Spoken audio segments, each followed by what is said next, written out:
여러분이 이 영상을 다 보고 난 다음에는 그 인문학부 4학년생 정도의 인문학에 대한 지식을 가지게 될 겁니다.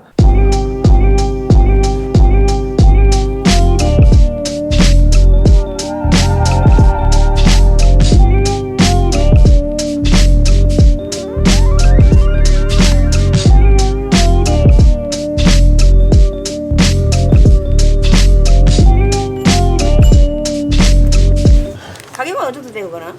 이거 카메라요? 100만 원? 저렴하다. 전동 키보드가 150만 원이래요. 그럼요. 요즘에 카메라가 더 싸죠. 카메라가 더 저렴하네. 네. 시대가 바뀌었구나. 어릴 때는 카메라가 제일 비쌌는데.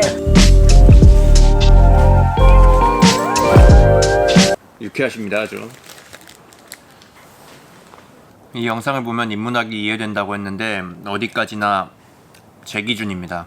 제가 또 국어국문학과 4학년을 수료하고 이제 대학교 학사를 거의 마친 상태에서의 인문학을 이해하는 거죠. 그 정도입니다. 저는 그 이상에는 저도 모르고, 사실 유튜브 영상 10분 보고서 그 이상 석사 박사급의 인문학을 알겠다는 거는 사실 욕심입니다. 이것만 다 먹고 갈게요.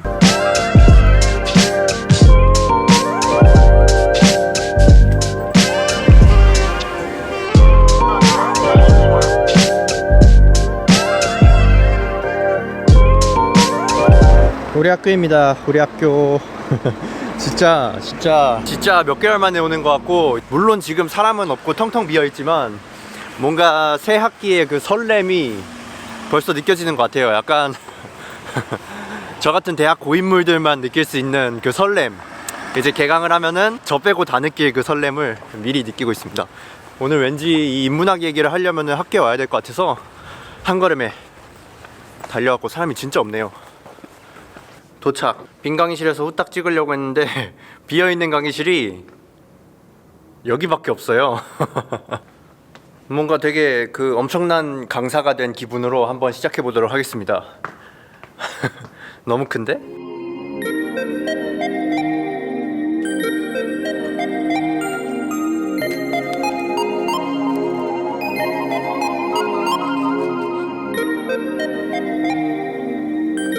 인문학. 여러분이 이 영상을 다 보고 난 다음에는 그 인문학부 4학년생 정도의 인문학에 대한 지식을 가지게 될 겁니다. 물론 제가 많이 까먹은 것도 있고 수업 시간에 좋은 것도 있지만 그런 것까지 감안해서 4학년생의 지식을 얻게 되실 겁니다.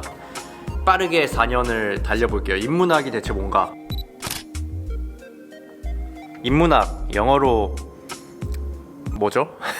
휴머니즘? 농담이고요. 인문학, 휴머니티, 휴머니타스. 인문학은 사람에 대해서 탐구하는 학문입니다. 너무 당연하지만 사람 인자죠. 자연의 어떤 법칙, 어떤 물리 법칙, 그런 것들이 아니라 사람이 만들어낸 사회, 결정, 심리 상태라든가 어떤 가치관, 가치 판단 같은 거를 모두 다루는, 엄청나게 폭이 넓어요. 그래서 뭔가 사람이 관련되면은 거의 다 인문학으로 들어가는, 과학기술에도 사실 인문학이 많이 들어가죠. 이 기술을 어떻게 쓸지 그런 걸 모두 통틀은 단어가 인문학입니다. 엄청나게 큰 학문이고요. 그러니까 사람에 대해서 탐구하는 학문이라고 볼 수 있습니다. 인문학에서 그림은 알려주지 않습니다. 작가들이 쓴 책이나 소설, 시, 이런 문학들로 이 사람의 심리나 어떤 생각들을 바라보는 거는 문학이고, 역사 속에서 이제 한 선택들이나 역사 속에 전해져 내려오는 이야기들을 가지고 사람을 살펴보는 거는 사학. 그 어렵게 쓴 그 생각들을 가지고 하면 철학. 문학, 사학, 철학, 종교학 다 이름은 다르지만 결국 목표는 사람을 탐구하는 것입니다. 여기까지가 인문학부 1학년 과정이고, 여러분들은 지금 1년을 다녔다고 보면 됩니다. 사실상 술만 안 마셨고 동아리만 안 갔지 1년을 다닌 거고요. 이제 남자분들은 이제 저희 군대 빨리 다녀오시고 바로 이어서 갈게요. 자, 이제 인문학 2학년 인문학 태도. 그 어떤 사람을 살펴볼 때 가장 중요한 건 그 사람의 태도를 보면, 그 사람이 어떤 걸 중요하게 생각하고 어떤 일을 주로 하며 그 일을 맞는 태도는 어떤가를 보면은 그 사람 알 수 있죠. 인문학의 태도에 대해서 알려드리겠습니다. 태도. 이제 하기에 앞서서요, 인문학에는 정답이라는 게 없습니다. 그래서 제가 지금 이렇게 자신감 넘치게 얘기하는 거고요.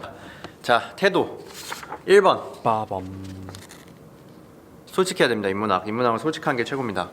제가 한 번은 시험 답안을 쓰는 게 있었는데, 시험 답안에서 굉장히 잘 몰랐어요. 잘 몰랐는데 교수님이 시험을 다 치고서 이제 그 마지막에 나가면서 제출하면서 나가잖아요. 이제 나갈 때 저한테 뭐 이제 잘 풀었냐 이래가지고 잘 모르는데 뭐 솔직하게 잘 썼습니다 하니까 교수님이 그래 잘하는 것도 중요하지만 솔직하게 썼으면 됐다. 솔직한 게 최고다. 이런 말을 해주신 교수님이 계신데 솔직한 게 최고입니다. 어떤 솔직한 태도, 거짓말을 안 하는 것만 솔직한 게 아니라 모르면은 잘 모르겠습니다. 뭐 헷갈리면은 좀 헷갈립니다. 이렇게 말할 수 있는 거 그런 거가 태도 1번 솔직함이라고 저는 생각합니다. 솔직히 말하면 잘 몰라요. 태도 2번 짜란 저도 모른다는 뜻입니다. 농담이고요. 태도 2번은 물음표입니다. 물음표는 질문을 던지는 학문이다. 질문을 던져야 됩니다. 그 정말 당연하게 생각하는 것들에 질문을 던지는 게 인문학의 태도라고 해요. 어떤 예를 들면은 당연하게 알고 있는 명제 중에 하나가 인간은 존엄하다잖아요. 인간의 존엄성이라는 단어로도 많이 쓰이고 인간은 존엄하다라는 문장에 질문을 던져보는 거죠. 인간이 왜 존엄하죠? 인간이 동물과 다를 게 뭐가 있다고 이런 식으로 이제 질문을 던져보는 거예요. 그리고 잘 따져보면 인간이 동물보다 존엄할 뭐 딱히 이유가 그렇게 많지 않거든요. 이게 근데 오해하지 말아야 될 게 인문학이 그래서 모든 거에 대해 딴지를 걸고 그냥 존엄하다 하고 법을 잘 만들어가고 있는데 왜 존엄하죠? 이렇게 딴지 걸고 법 만들지 마세요 이렇게 하는 게 절대 아니라 이제 포인트는 인간은 왜 존엄한가라는 문장에 대해서 그 기반을 만드는 거예요. 질문을 던짐으로써. 그래서 이 문장을 더 공고하게 만들거나 아니면은 이 문장은 당연하게 생각했지만 아닙니다 하고 폐기하거나 이런 것들이 인문학의 주 역할이고 태도입니다. 삐딱하게 생각한다고 볼 수도 있고요. 근데 그 삐딱한 게 절대로 트롤 짓을 하는 건 아니라는 거 포인트입니다. 자, 여기까지가 이제 거의 2학년 정도에서 3학년 1학기까지라고 봐도 될 것 같아요. 여러분들 졸업이 얼마 남지 않았습니다.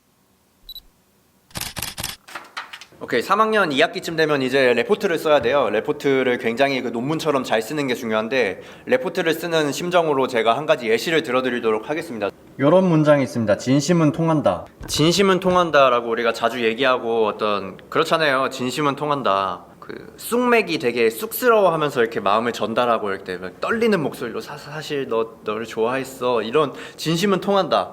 그 어떤 뺀질거리는 말보다 더 강한 어떤 진실의 그런 힘이 있다 이런 말을 종종 쓰잖아요.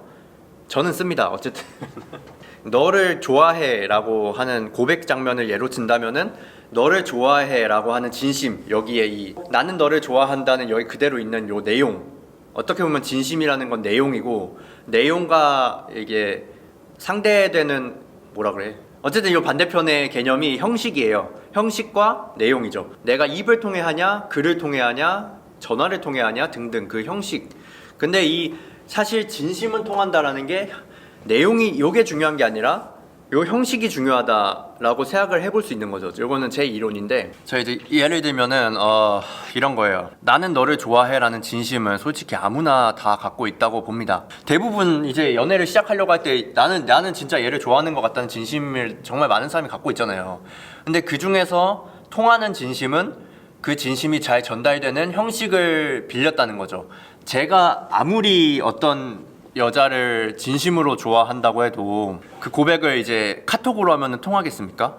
통하지 않겠죠. 아마도. 근데 그 대신에 이제 손편지로 사실 내가 너를 처음 본 거는 뭐 몇 달 전인데 그때 어떤 행동이 눈에 들어와서 너가 그때부터 눈에 밟혔다. 그래서 너 주변에 하고 뭐 내가 이런저런 거 챙겨준 것도 다 일부러 널 위해서 너한테만 해준 거다. 이런 식으로 손편지를 썼다면은 감동을 줄 수 있겠죠. 그럴 때 진심이 통하고 근데 만약에 이 똑같은 내용을 제가 서툰 글씨로 손편지로 막 쓴 게 아니라 컴퓨터로 쳤어요. 컴퓨터로 쳐서 타이핑을 해서 문서로 출력을 해가지고 그 A4 용지 굴림체로 해가지고 줬다고 하면은 손편지보다는 감동이 좀 덜하겠죠. 그러니까 그런 겁니다. 진심은 통한다고들 생각하지만 사실은 진심이 통하는 게 아니라 진심을 잘 전달하는 그 진심에 맞는 어떤 형식이 중요하다. 저는 이렇게 생각하거든요. 그 사람을 진심으로 좋아하면은 그게 통해가지고 그 사람도 날 좋아하게 될 것이다 이렇게 생각할 수도 있지만 그게 아니라 사실은 형식도 중요하다라고 생각을 할 수 있는 겁니다. 요거가 이제 예시예요. 요 물음표를 던져본 거죠. 이 세상의 작은 부분부터 시작해서 정말 큰 것까지 질문을 던져보는 게 인문학의 역할이라고 보시면 됩니다. 레포트를 써봤는데 어떻게 학점을 잘 받을 수 있을지 모르겠네요. 벌써 넘어가도 될지 모르겠지만 이제 인문학의 실용 단계로 넘어가겠습니다. 4학년이 되는 거예요. 그 사실 인문학이라고 하면은 많이들 관심이 없지만 인문학이 정말로 인생에 도움이 되는 부분, 그리고 제가 생각할 때 정말 인문학을 공부한 사람으로서 인문학이 중요한 부분은 언제냐면은, 특히 지금까지 인문학에 관련이 없다고 생각하신 분들한테는 어떤 도움이 되냐면은, 사람들은 항상 그 선택의 기로에 서요. 살면서 그 모든 선택의 기로에서 자기만의 기준을 가지는 것이 정말 중요한데, 그 자기 기준을 만들어주는데 인문학이 많은 도움을 줍니다. 이런 거예요. 내가 이제 선택을 내려야 되는데, 나는 이성적인 선택을 내릴 것인가, 감정적인 선택을 내릴 것인가. 둘 다 훌륭한 답안이 될 수 있죠. 나는 내 이기적인 선택을 내릴 것인가, 남을 위한 선택을 내릴 것인가. 나는 진짜 사랑하는 사람들과 보내는 소중한 시간을 중요하게 생각할 것인가, 돈을 버는 시간을 중요하게 생각할 것인가. 워라벨이죠. 뭐 그런 식으로 많은 선택의 기준들을 잡는데 인문학이 도움이 됩니다. 기준이라는 게 근데 또 완벽하게 있지 않잖아요. 언젠간 바뀔 수도 있는 거고, 언젠가는 안 통할 수도 있는 거고, 그럴 때마다 솔직하게 내가 원하는 건 뭔지, 내가 모르는 건 뭔지, 이 상황에서 얻어야 될 게 뭔지를 계속해서 질문하면서 그 솔직함과 질문을 가지고 자기만의 기준을 만들어가는 거, 그게 바로 인문학의 어떤 그거죠. 여기서 뭔가 멋있는 단어를 하나 말했어야 되는데 생각이 안 나네. 인문학의 그 관점이죠. 인문학적 관점, 인문학적 소양. 솔직히 말하면은 그 다른 학문은 잘, 진짜 사학, 철학 이쪽은 잘 모르고요. 문학적으로 볼 때는 굉장히 도움이 됩니다. 왜냐면은 정말 똑똑했던 사람들이 써놓은 책, 그 속에 다 고민들이 비슷하게 있고, 그런 걸 통해서 저는 많이 공부를 했고, 제 인생에 있어서 인문학이 도움이 된다면 그런 부분이라고 생각을 합니다. 어때, 지금까지 딱 인문학에 대한 정리였습니다. 어땠나요? 이런 얘기 처음 해봐요. 진짜 솔직히 말하건대 이게 제가 아는 인문학에 대한 거의 그겁니다. 정수예요. 요 이상의 물론 주변 지식들도 있지만 요 정도입니다. 그러니까 여러분들도 어디 가셔서 인문학부 4학년이라고 하셔도 돼요. 책임은 안 집니다. 다른 학교 인문학부는 더 많이 배웠을 수도 있어요. 근데 그러니까 요런 토대를 가지고 그 이상의 거는 저도 많이 배웠죠. 우리 학교가 절대 안 좋은 학교가 아니라, 그러니까 그런 거는 다들 많이 배웠을 거예요. 요 뿌리만 대해서 얘기를 한 거예요, 오늘은. 저기 그 마지막으로 인문학에 대해서 잘 아시는 분들은 네가 뭔데 그렇게 하냐 이렇게 하지 마시고, 그 제가 아는 거 이상의 것들을 댓글에 알려주세요. 많은 분들이 보고서 참고를 할 겁니다. 인문학에는 정답이 없고요. 뭐 모든 걸 아는 사람도 없고, 아무리 똑똑한 사람이어도 사람은 어떻게 해야 행복한가, 사람은 무엇으로 사는가, 이런 질문에는 답을 내릴 수 없습니다. 여기까지 하겠습니다. 인문학 바이 인바.